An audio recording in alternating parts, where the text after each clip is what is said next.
session started. So hello everyone. Carlos again for another expert session. And today I'm interviewing Alessandro De Zanche, a renowned ed tech specialist and host of the Not Just Ads podcast, where he explores cutting edge insights in media, monetization, and digital advertising. Special thanks to AirMeet for supporting this interview and providing an exceptional digital event platform that connects thought leaders like Alessandro with audiences worldwide. Ale, before we start, we have a tradition here, which is to start off with a controversial question. And you've been very vocal in your content about programmatic advertisement. So, do you think the future of media is programmatic? What's your take on that? And the promise. Abs- Absolutely. But I have another tradition first, which is to say, hi, Carlos. Thank you very much for having me here. It's a great pleasure.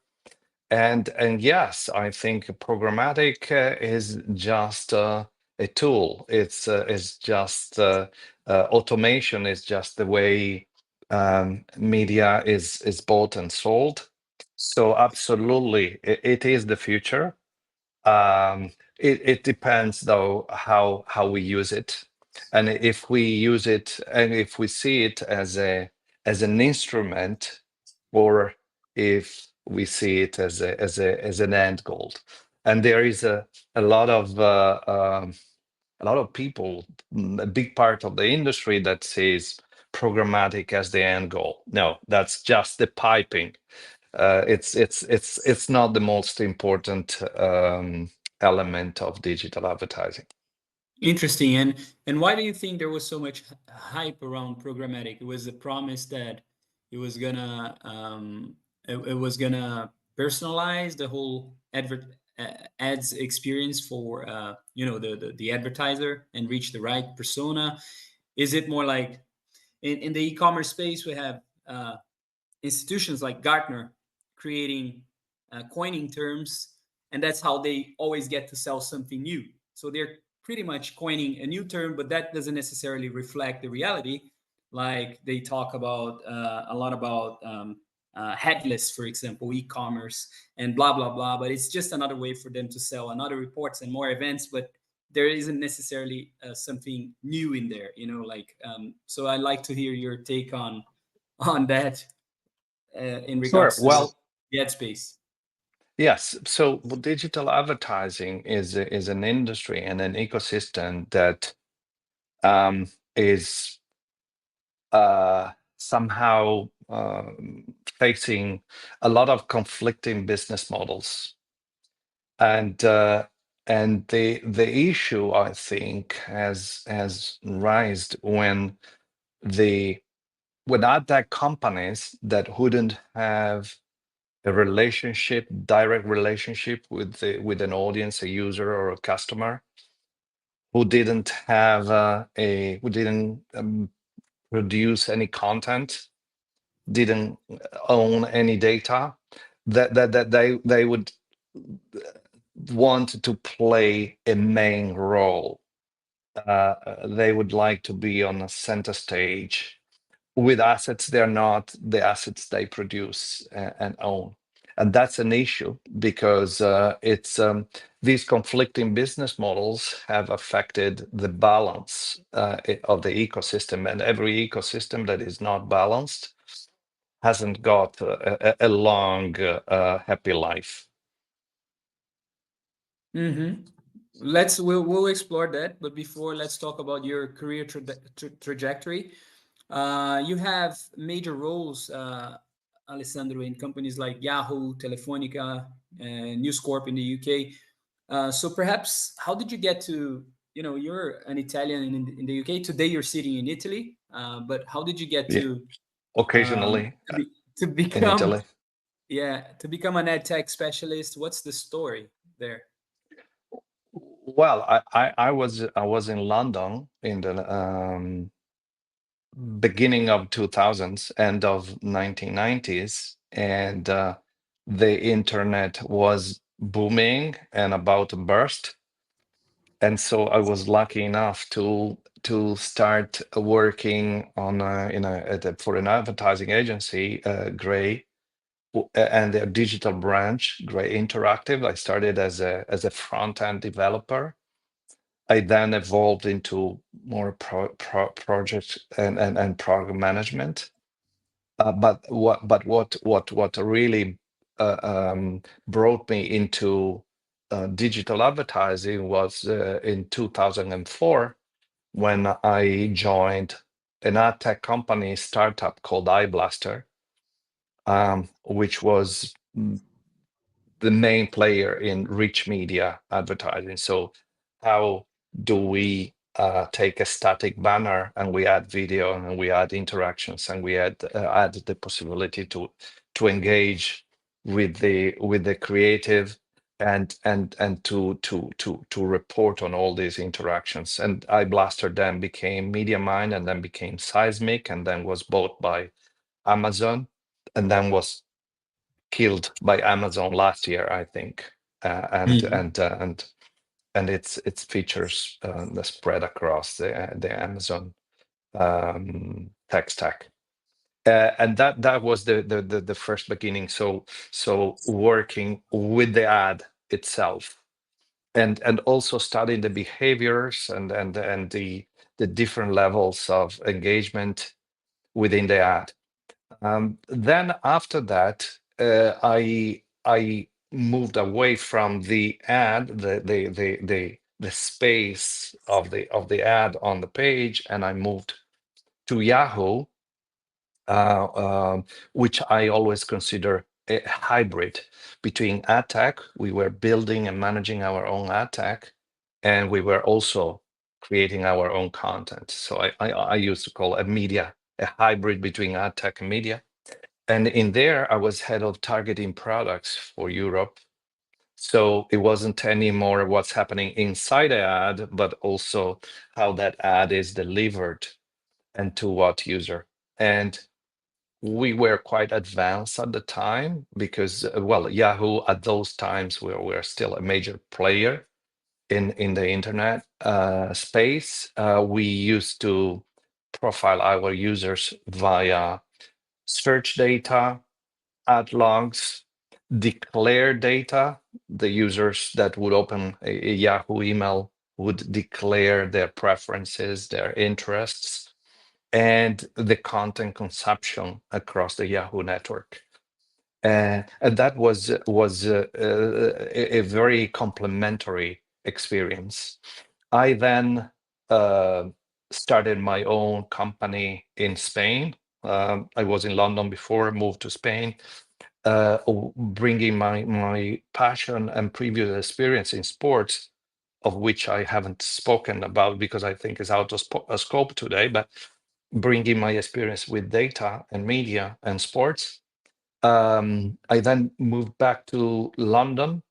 It was at the peak of the financial crisis. Moved back to London, and I worked for a few companies, Atchison 3G, Telefonica, contracting, and then joined. So I saw the telco and the mobile networks space, and it was a very interesting experience, especially with Telefonica, where it was a very, and it still is a very advanced and innovative company working a lot with data, experimenting with data. And so the role there was okay, looking at what could be taken from innovation and brought and productized in digital advertising products for mobile. Then I joined News Corp, News UK. I was the head of audience and advertising systems for Times Sunday, Times and Sun. So traditional media, that's where comes the passion for me for media monetization, not just as a way of making money from an online business, but also a role that plays in society.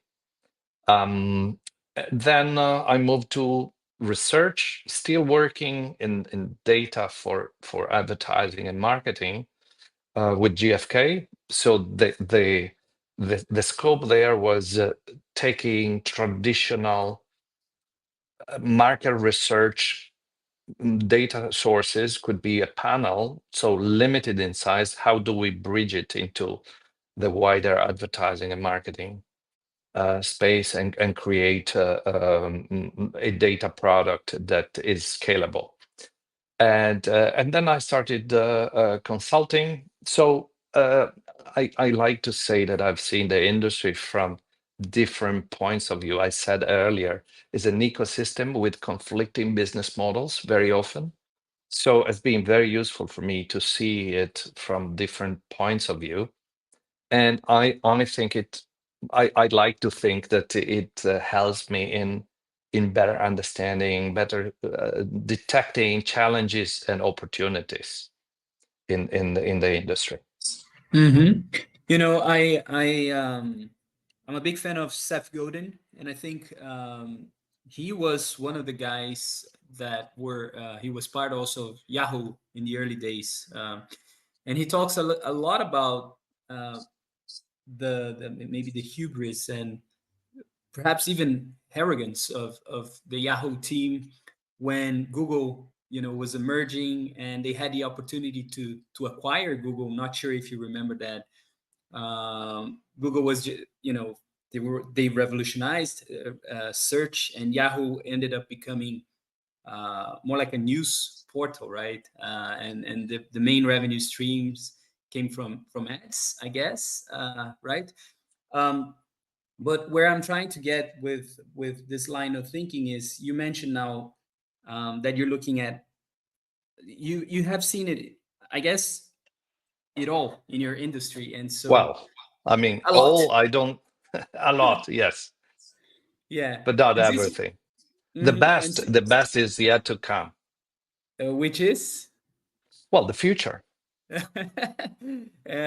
but since you have seen a lot, right, and how companies been changing their business model, I think where I'm trying to get is, what do you think are the basic tenets that are not going to change in your industry? What are the things that are still going to remain the same? Because I think we have a tendency, especially now. Yesterday, there's a video running on LinkedIn that the founder of, or at least owner of SoftBank, just announced an investment of 100 billion with the American government in AI. So that causes also a lot of anxiety in people, right? But I think there are things that we have to look now that are not going to change, and that they're really basic in the industry, that that represent opportunities. So what would you say? Sure. I would say that what will never change is the audience, is the advertiser, and is the media owner, so the owner of the environment where the advertising is displayed. And I think this is very often forgotten. And yes, AI will increase, at least at the beginning, um, the amount of low quality content. But I think I see it as an opportunity for quality media. And when I say quality media, I'm saying about any type of content to differentiate themselves for their quality and their humanity as well. Mhm. But yes, these are the three, I think, the three elements that will never change. Everything Um, else can disappear, but these three will have to mhm. be there. Yeah, and I think taking the idea of the conflicting business interests, yesterday we were having a conversation about independent media, for example, and I even mentioned the elections in the U.S. and you know, the left didn't pay so much attention to, or the liberals, Democratic Party didn't pay attention to to podcasting and so on, whereby Trump and a lot of, it seems, the right wing now, or they are paying attention to the new media, right? So that means podcasting, that means independent media, where long form content is becoming, well, it is the norm. As I said, I'm having a challenge nowadays to, and that's me, Carlos, speaking here, to trust traditional media because it's all biased, I feel, right? So it's very hard to trust what they are saying, whereby if I consume content from an independent creator, at least I believe, or I guess I understand where they're, which side they stand more. If they're more like pro Trump or whatever, or pro Kamala or whatever, like. But at least you know where they stand, and that means that they can also create revenue streams there. They can also create. So there's in terms of media, I think there's a new moment there, right? Because how do you see, traditional media? Are advertisers struggling to, or traditional media is struggling to get advertisers, and you see a growth in podcasting and other new mediums? Like, I like to have your take there based on everything that you're doing. Yes, so there are two things. What is said, and the commercial side of it.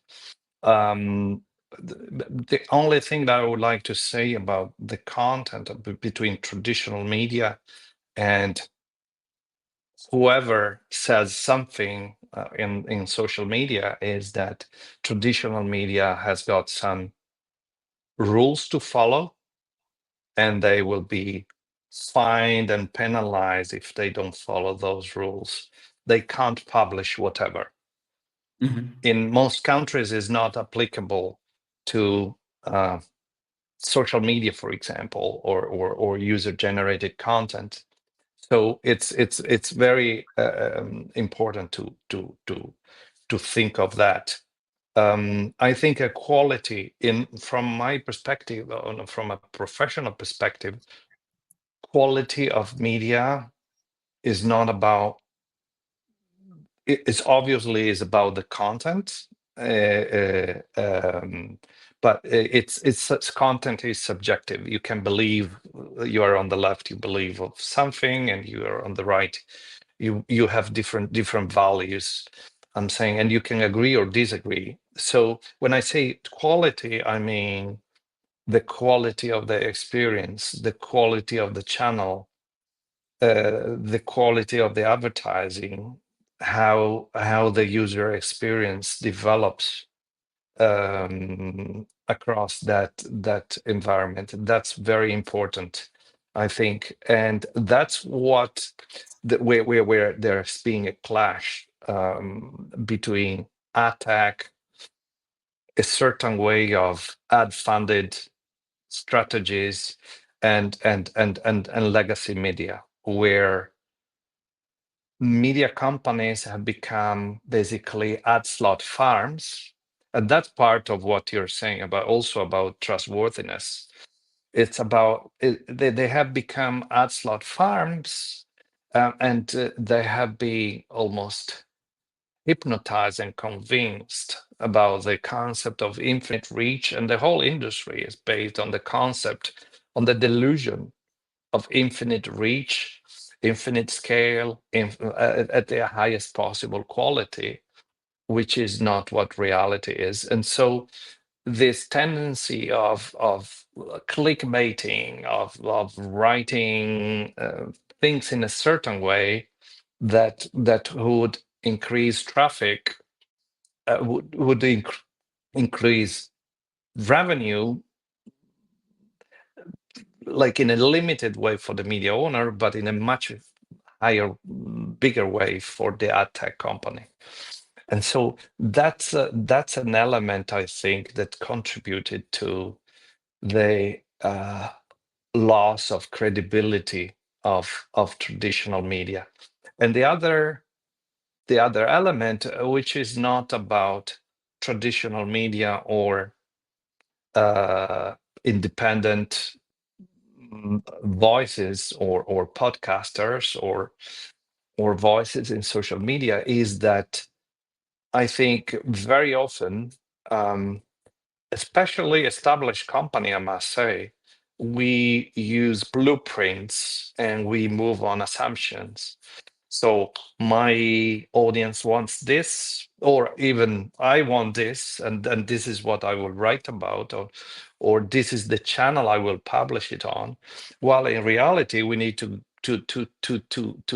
start doing the other, to start looking at it the other way, which is what are the needs and expectations of my audience in terms of topics, in terms of subjects, in terms of tone, in terms of channel, in terms of anything you can think of. So that audience centricity is what actually makes the difference. And I'll give you an example. In my experience in News Corp News UK, in the UK, we were the same team looking after Times, Sunday Times, Sun. And at a certain point, we had a paywall on all these titles. We were the same team managing the infrastructure. And we had a huge success in Times and Sunday Times. And it was a failure for the Sun. And so why? We were the same team. Why one was successful, the other one wasn't? It's because there were different audiences, different types of content, different types of expectations, different types of dynamics. So the Times and the Sunday Times decided, okay, we will not do any breaking news anymore. It will be commentaries, it would be deep dives, it would be opinions, and it will be 3 editions: 9 a.m., 12 p.m., 5 p.m. Not breaking news. The breaking news can be seen and consumed for free on the BBC. The Sun, the Sun is a tabloid, completely different or very different type of content, and users, the audience, wasn't actually interested in paying for content. Also, in that uh, subcategory, let's say, of media, tabloids, you might invest a lot of money in like in a scoop, in an interesting type kind of news or investigation. Half an hour later, it would be on all the other tabloids with different words in different words. So the paywall went down from the Sun. But why did it went down? Uh, Sorry, I meant the audience didn't want to pay for content there, but the audience was paying, was monetizing, was spending money on all the different Sun brand extensions: Sun Bingo, Sun Goals, Sun Betting, Sun Holidays. So it's different audience, different needs, and it's very important before you take a decision on what your strategy is, to understand what your audience wants and is expecting. I think this conversation is fascinating because it takes me to a very philosophical place, meaning that if there's this whole hype nowadays about retail media, right? But if I'm a retailer and I have this promise of making money off your data or monetizing data, like banks can monetize your data. Everybody now can monetize your data. It seems that's the promise.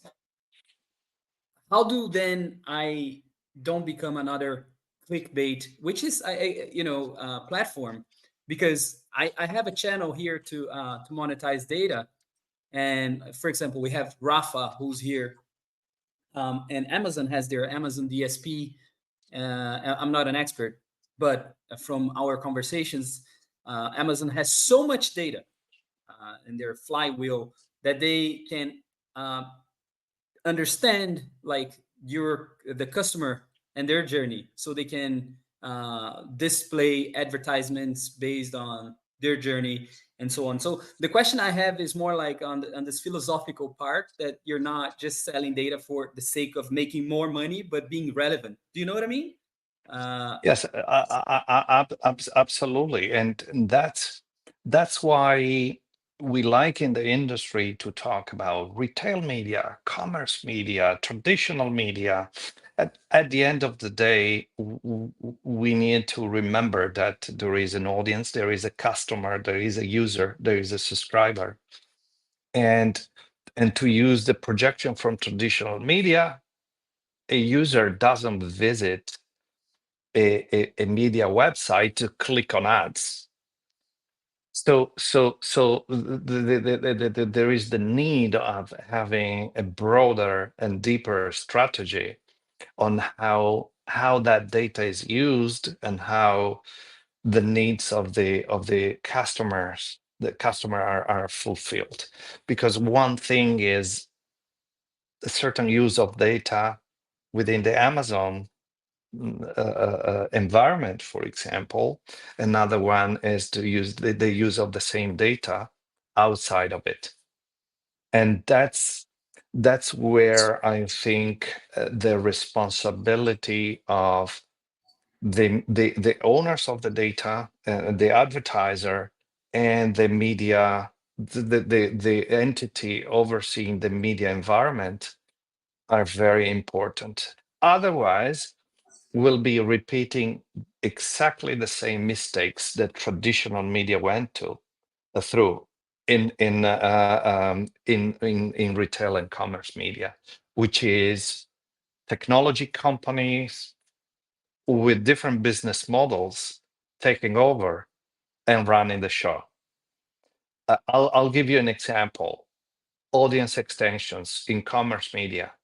So in traditional media, what would a quality media company, media brand do in the 2010s, for example? They would sell a company guaranteeing a certain audience. Their audience would be smaller. They would run audience extensions, which is finding that audience also or lookalike models across the open marketplace, the programmatic open marketplace, the open web. That resulted in a huge list of issues. Last but not least is not the same advertising on the New York Times or wherever, or on the rubbish long tail website as it happened. So now in commerce media, it's very often happening the same, retail and commerce media, where this, because the retailer hasn't got enough reach, then these campaigns are extended. But we are doing very often the same. So we are extending these audiences in the programmatic open marketplace, which means a small percentage of quality websites and a long tail of not so good environments. So traditional media, for example, could work together and create these quality environments for retailers to run audience extensions. So I think, yeah, I hope there will be more of that kind of focus for within the industry, and not to replicate in retail media, commerce media, and CTV as well the same mistakes that traditional media has gone through. Amazing.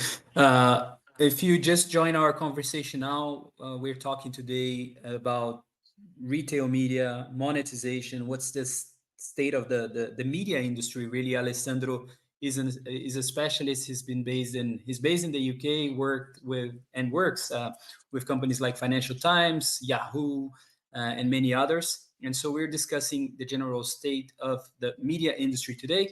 I'm just talking again, Alessandro, because we just have people who just joined in. And of course, within a couple of minutes, you will be able to join us on stage and fire your questions, interact with us, because it's always a conversation. So Ale, another question. It's more like, I think you used a very good word, uh, and you said subscribe. I think that's a word that I like, because subscribe means that people, they raise their hand, and they say, "I want to be part of this. Please subscribe me. I would like to be on this journey with you." That's what we are. As I said yesterday, that's what we are building with Evolve Commerce Club. We believe we're creating a different future for senior professionals, and not everyone wants to be part of it, but we believe that there's an audience there, and that audience is going to grow, but you need to create value for this audience. And so, in terms of people wanting to subscribe to media, what are you seeing? What are some good examples? You mentioned one yesterday. I thought it was fascinating. So perhaps you could mention the newspaper. Remember Manchester? I guess the Manchester Oh, newspaper, the the independent mill, media. the mill that started from a bedroom and started writing as a guy, was started writing from his bedroom and started writing about Manchester, and then it grew because he had no agendas.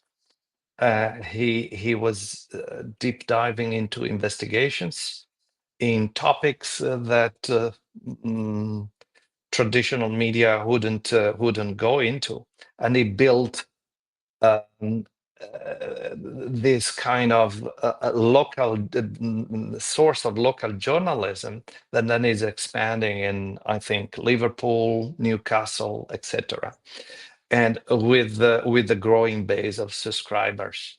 And that's what traditional media. But this, I keep saying traditional media because but because three are the pillars: the audience, the environment, and the advertiser. This can be easily, those are learnings that can be easily projected into any other type of digital advertising, including retail media, commerce media, CTV, etc., etc. So yes, it's about being user centric. Is about understanding that the audience is there for a reason, and if the audience doesn't think that their needs and expectations are fulfilled, we'll go somewhere else.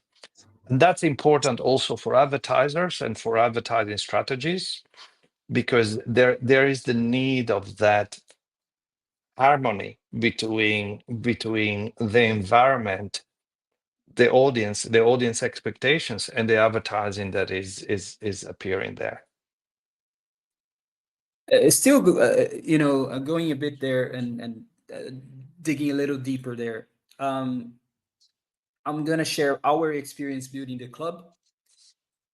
We have been, Gustavo and I, um, investing a lot of time in one-to-one conversations with members. And there are things that members say that they value, and there are things that they don't say that they value, but they don't know that is a problem, but it is a problem. So, for example, we have identified that whenever someone joins our club, we say, okay, we used to do kind of like blind dating. So you would join this platform, and you would talk to a lot of people on the same date, and that was cool. But we felt that if we started matchmaking people, saying, "Hey, you joined the club today, you talk to A, B, C, D," so we tag specific people in the community. So we've been matchmaking. That has tremendous value because we are saving time, and we are listening to them, and creating network acceleration opportunities, right?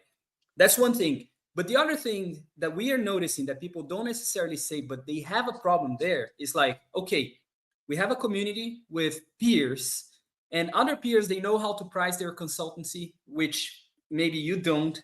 You have a place to discuss things that you wouldn't necessarily have. Like today, we had a call with a guy, and he was saying, well, I have a challenge, pricing my consultant, my consulting. I've been doing like this, like that, and I said, wouldn't it be nice to be in an environment where you could just, share what are your challenges, and you would have support. That's another thing, right?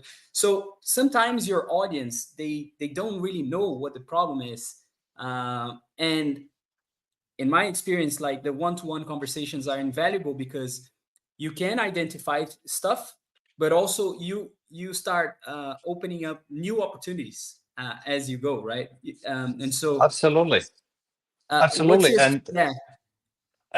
it's exactly what I described earlier. So the need of having, well, first of all, observing what they're doing, but also developing a two ways feedback channel. And that's the only way you can really understand how you can grow and how you can provide what your audience needs. And I mean, your example is more is better explaining it than anything I could say now. So it's about reaching out to your audience Mhm. and providing what your audience needs. That sometimes doesn't need, that there is this kind of obsession with personalization, but it all depends. Personalization is not one thing. Every audience has got different personalization needs. You're not reading subscribing to the Financial Times expecting to see only football news because you like football, and so the Financial Times is personalizing and only showing you football and everything else. You're also expecting probably that they will have an opinion about the world, about and present you with what they think is important. So again, we can make thousands of examples, but we are back to the fact that if there is no value exchange, and there is little road ahead. Mhm. But I think one of the hardest things, Ale, is finding out, in our case, your ideal members. Because when we started, we had an idea that our even clients, I would say, members, they would be the tech companies. But the most valuable members, the people that are really valuing what we do, are the fractional professionals. They are like, and so now our strategy is we're going to work for these guys, consultants and fractional professionals, because then these guys they're going to need we can bridge that relationship. So for us it makes more sense to grow this pie of uh, let's say fractional professionals and small consultants, because they then companies may see value in having acceleration for them, and then we can create a very valuable offer here. But finding out your ideal members, and I think it's the same for a media company, for a newspaper, because we have several subgroups within our 400 member community now. We have fractional consultants, we have advisors that we thought they would value what we were doing. They don't value so much, but they think it's cool, but not necessarily. So this is so interesting, right? As you're building your media business and community. Sure, and as you're saying, it's not easy, and it's not easy is one of the most important Fucking hard. sentences that certain business models, certain narratives have tried to dismiss. And we have been for 15, 20 years under the delusion that infinite reach was something easy, was something normal. Well, you publish whatever and you would have a big audience. And that's what really created a lot of noise, a lot of distractions, and a lot of issues. And that's also why, because you are creating such an engagement with your audience, that's why you're valuable. And that's why advertisers value more, or should value more, quality environments. And quality, again, it's not about the quality of content, it's subjective. It's obviously it is important, but it's understanding your audience, and your audience being there for a reason, having showing you attention, having focus in what you're telling them, and vice versa. So having this kind of virtual cycle where advertising and products and retail can plug in, um, and be part of the conversation. And again, yeah, like we had 9 people so far at the moment. Like to have 9 people joining us live for an hour, I think it's pretty valuable, to be perfectly, because it's 1 hour of their lives that they're dedicating to listening a conversation. And so how do you price your life? you know Exactly, and I would rather have a conversation with a smaller audience that is fully engaged than having a conversation with a huge audience while they're checking their phone and writing their emails. And exactly, thank you very much, Rafael. You could be at the beach sipping cocktail, but you are here. But I should be there too. Um, Ale, but yes, yeah. that's and we are seeing, back to what you were saying about individual influencers. We can see also traditional media and writers, content creators. They are building their own niches. And back, I mean, we could talk for hours, because the issue is why it's very hard with talking about these things in isolation, because it's all interconnected. In fact, back to the issue of reach, when you have small niches, becomes an issue for advertisers. And that's why quality environments working together, it's also very important on the sell side, on where the advertising is appearing. That's why, for example, I'm almost obsessed by the idea of um, quality media environments, traditional media environments, partnering with retailers to have high quality audience extensions in quality environments with high attention. Amazing. I have the first question here from Michaela. Michaela, she's based in Sweden, and she has an agency that specializes on Microsoft advertisement. So she asks, that's the cool thing about having a community, because I get to know people, right, and what they do. So Michaela, perhaps if I didn't pitch you correctly, improve my pitch, but in general lines, that's it.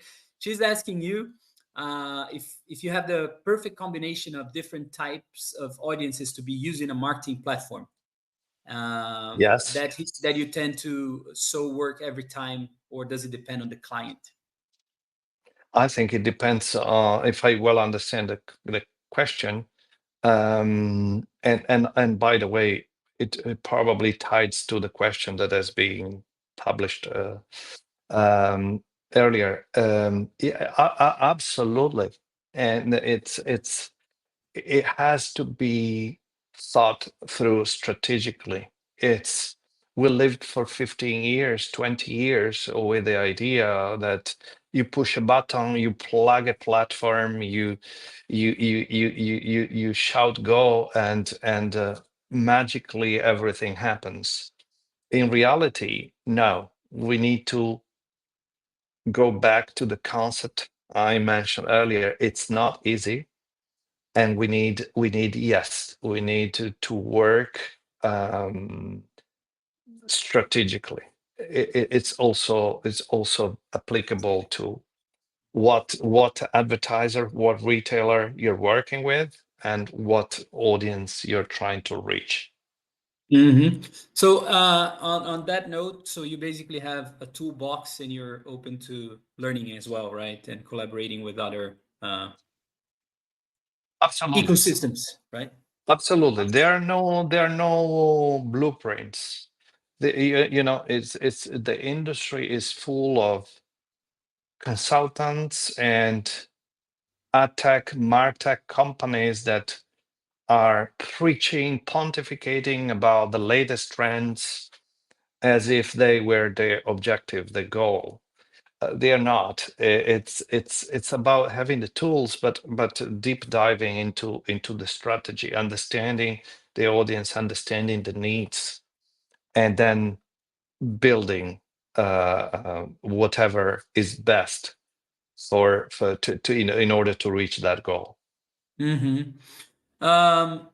Rafa, Leonora, who else wants to join us today? Otherwise, I'll keep talking. Gustavo sent a question here as well. I'll show on the stage. So, with the competition becoming increasingly fierce and concentrated in major marketplaces, do you believe companies need to find ways to build their own audiences and bring them to their own environments? Absolutely. It's what is called well, first of all, understanding what is already there, what your existing audience wants, what the issues, what the friction points are, but also understanding. I'll give you an example. I work with clients that maybe they found out after surveys and user groups that their audience was quite older. So that's where the concept of audience differentiation came into place. So, okay, how do you grow your audience by tapping into younger audiences? So it's there is a whole strategic process to go through. So first and foremost, you can't engage with 20 years old people when you don't have when whoever's generating the content is over 60. So you Mhm. need to represent your audience in order to really connect with them. That's just an example. So yes, there is the need to build, grow, and expand your own audience. And If that answers the yeah, question.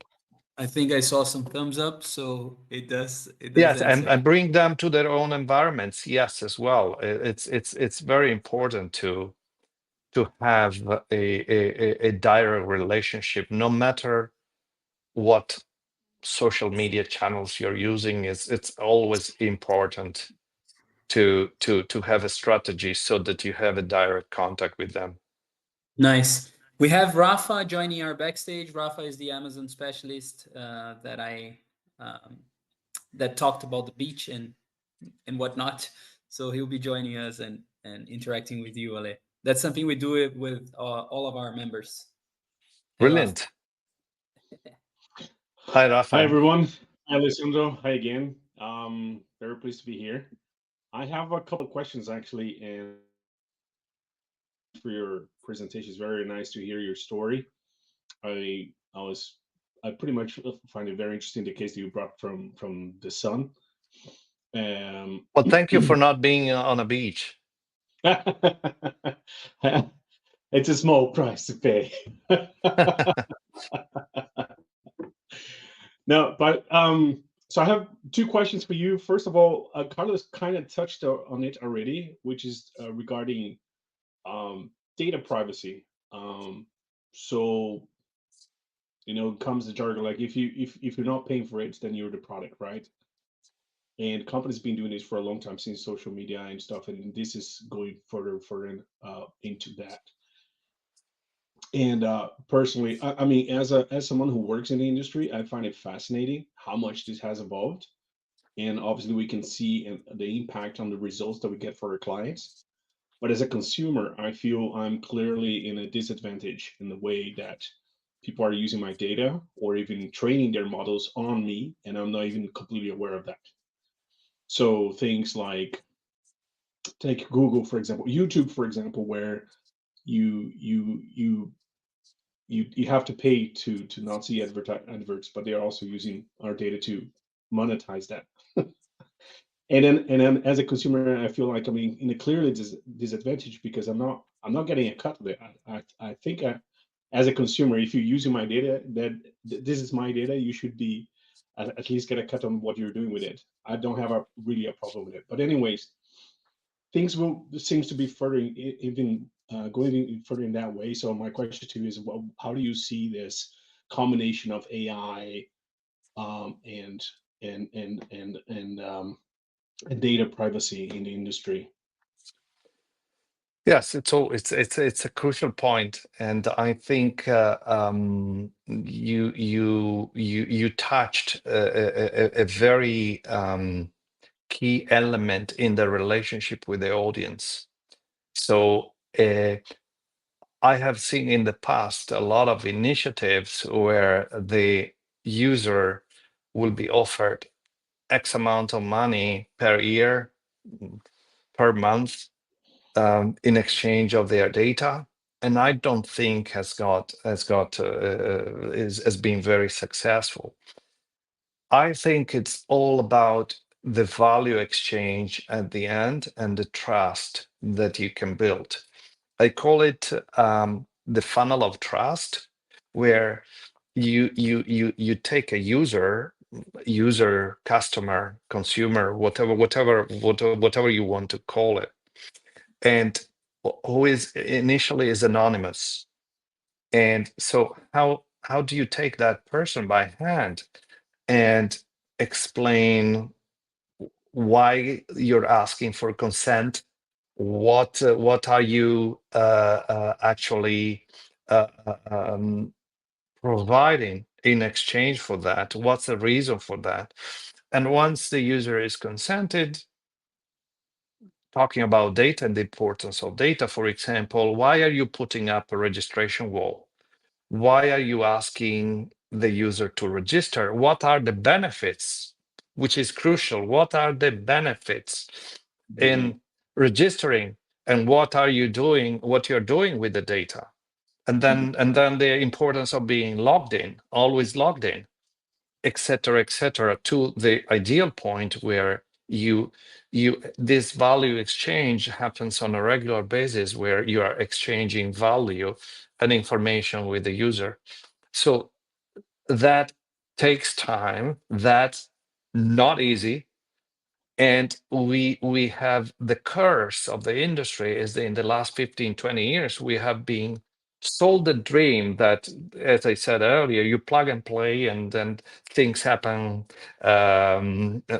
So okay, we put up a paywall. Yeah, the user will click and pay. It's not easy. And so that's one thing. So gaining trust and deserving the trust. And unfortunately, again, because of conflicting business models and because the ad tech and martech industry, not all of them, but a big part of it, has pushed their narratives. And because they thrive on reach, they thrive on the number of users, they thrive on consent, they have pushed on the narrative that privacy and consent, for example, I'm talking about GDPR, it's a nuisance, it's an obstacle, while in reality is a huge opportunity for differentiation Mm. from a trustworthy company versus non-trustworthy competitors. And unfortunately, I think especially media companies, and again, I keep talking about media companies, which are, I believe, very important for retail and commerce media. Yeah. They in more and more countries, they are resorting to consent or pay. Is basically your data or your money, and that's not a forced choice. That is not what is needed to build that type of trust. And by the way, it's not just about consent. That trust is also about, okay, opening a conversation. why we have so many ad blocking blockers, so many users using ad blocking, because they have been the relationship hasn't been looked after, because during the years we had very bad user experiences, and that was the reaction of the audience. Now, if you take the snapshot, you're saying, oh yes, this content is not for free, you need to pay for it. Okay, yes, I agree with the concept. I agree on the concept that generating that content costs money. But we need to look at the bigger picture. How many years? GDPR has come into force in May 2018. That was a long time ago. What have we done in these years before resorting to consent or pay? Mm, Did we develop a funnel of trust? Did we work on establishing that trustworthiness, that relationship with the audience? Very few have done it. mm. So back to my pet obsession phrase, it's not easy and it's not quick. Yeah, It's not data is not popcorn, as a part of the ad tech and martech industry would like to think. yeah. Thank you for the answer. I think that's very interesting. And what you mentioned about trust, I totally agree with that. And personally, I also think that I like to look at models of what countries like Estonia is doing. I don't know if you had the opportunity to study them in terms of everyone has their data on the blockchain, and every citizen has the opportunity to look. I mean, of course, companies will look at your data, even doctors, if they need to look at your treat any condition and they want to look at your files, you get a notification that someone is looking at your data, and for what reason. And maybe as It's part of value creating this exchange. trust, companies also could be at least make it available for the customers or whoever interact with them so they know where their data is going, who are they sharing with, who is taking it, and just a little bit more transparency.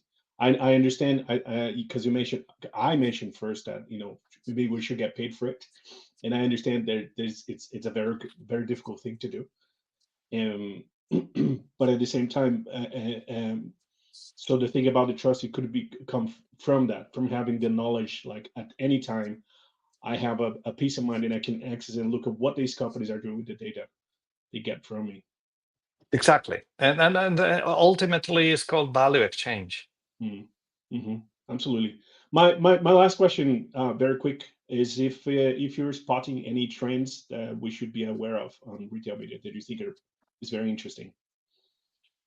Well, I think that again, it's the trend of audience extensions for commerce media. It's very interesting. Is an opportunity for me. There is a huge opportunity for improvement in the quality of the audience, in the quality of the advertising that is served, and the engagement and the attention that is generated. But it requires initiative from retailers and a direct relationship with the media owners. Um, Unfortunately, very often it's all left in the hands of the intermediary in the middle, which is the ad tech company or the martech company, and it's I think that's a huge opportunity um, for in general. I think as a point that it's would benefit almost every retailer, every player in the space. Amazing. Fantastic. Well, those are my questions. Thank you for the opportunity to talk to you. Maybe Thank we you. catch up off the screen as well at some point. Thank you very Awesome. much. Thank you. Do connect on LinkedIn, and Yeah, I'm I going already sent a to. request. Alessandro is against Meta, and we have a new platform, Alessandro. I'm not I'm- against Meta. No, Okay, no, what's no, up? no, no, no, no, no. Okay, no, this is interesting. This is interesting. This is I'm not. interesting. Go I'm ahead. no, no. This is interesting. It's. I think that the conversation that we had in the past was about WhatsApp, right? And Hmm. I think talking about time. It has become a channel that there are so many things in it that it's very hard to focus That's on right. what you're doing, and that's it wasn't and yes, I'm critical of Meta, but in other, as in, and no company is perfect, So but apologies. not for this but not for this specific Okay, okay, perfect. instance. But yeah, but we're moving to the new platform, which you're already a member there, so it's amazing. But Very Ale, welcome. of course, we are on 1 hour. It time flies, huh? So, um, oh yes. So last question. Thank you, Leo. Leonora, she's with SAS. She was at our event in the UK. I'm not sure if you guys, if you remember Leonora, but she works with Cornelia. So, with the amount of new retail media networks arising, how small, medium brands that have a limited ad budget can decide where to invest? Which retail media network? Should they invest all the money in retail media? What would be your advice? Okay, that's a very interesting question, because also is it gives me the opportunity to talk about the approach. So if I gave an answer on this specific, I would just tell you this is the blueprint. Apply it. In reality, what first should be done is understanding. Okay, what is this small medium brand producing? What is the product? What is the target customer? Where is that target customer? And that should be the start of the answer to that question. So whoever is telling you blah blah blah, oh yes, do this, do that, without not even asking you what is the company, what is the objective, it's not a good consultant, I think. Yeah, because again, there are so many avenues, and I think like there's podcasting, there's TV, there's influencers, micro influencers, there's everything, right? So you need to understand your ecosystem and again and test stuff, right, Alessandro? Absolutely, Mhm. 100%. Awesome. Ale, Oh we're yes, it's and what sorry. You yeah. just said test. And I'm a bit slow in reacting, but testing is fundamental. Hmm. We spoke about the mistakes, the mistake of assumptions. Testing, experimenting, testing hypothesis, prioritizing tests. You save money, you save resources, you save time, and you're better positioned for success. Sweet. Thank you. Alessandro, final remarks on media and how people can find your work and your podcast as well.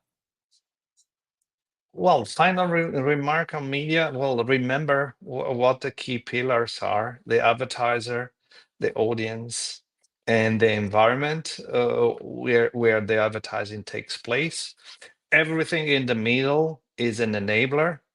So it's important to remember that. It's important to have a strategy before acting. We are very often misunderstanding tactics for strategy, and that's the key remark. Uh, in terms of, well, my podcast slash newsletter is called Not Just Ads. Ads are my initials, ADZ, but they also spell like ads. And I don't think that media monetization in general is all only about ads. That's a key message. So not just ads, adz.com is my website. Yes, thank you. Perfect. And so Yeah. happy to engage there too, Awesome. or on LinkedIn. Yeah, make sure you follow Ale on LinkedIn, Alessandro De Zanche, connect with him.